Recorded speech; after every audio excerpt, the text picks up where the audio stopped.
स्वर सुधा मंच पर प्रस्तुत है मैथिली शरण गुप्त के काव्य से पंचवटी। यदि बाधाएं हुई हमें तो उन बाधाओं के ही साथ, जिससे बाधा बोध न हो वह सहन शक्ति भी आई हाथ। जब बाधाएं न भी रहेंगी तब भी शक्ति रहेगी, यह पुर में जाने पर भी वन की स्मृति अनुरक्ति रहेगी यह। नहीं जानती हाय हमारी माताएं आमोद प्रमोद, मिली हमें है कितनी कोमल कितनी बड़ी प्रकृति की गोद। इसी खेल को कहते हैं क्या विद्व जन जीवन संग्राम, तो इसमें सुनाम कर लेना है कितना साधारण काम।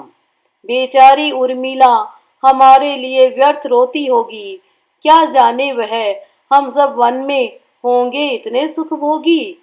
मग्न हुए सौमित्री चित्र सम, नेत्र निमीलित एक निमेष, फिर आंखें खोले तो यह क्या अनुपम रूप अलौकिक वेश। चकाचौंध सी लगी देखकर प्रखर ज्योति की वह ज्वाला, निसंकोच खड़ी थी सम्मुख एक हास्य वदनी बाला। रत्नाभरण भरे अंगों में ऐसे सुंदर लगते थे, जो प्रफुल्ल बलि पर सो जुगनू जगमग जगते थे। थी अत्यंत अतृप्त वासना दीर्घ द्रगों से झलक रही, कमलों की मकरंद मधुरिमा मानो छवि से छलक रही।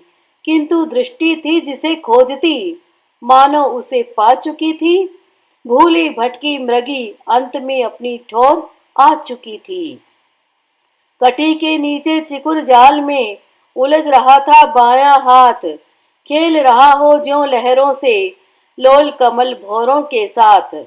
दायां हाथ इसलिए था सुरभित चित्र विचित्र सुमन माला, टांगा धनुष की कल्पलता पर मन सिज ने झूला डाला।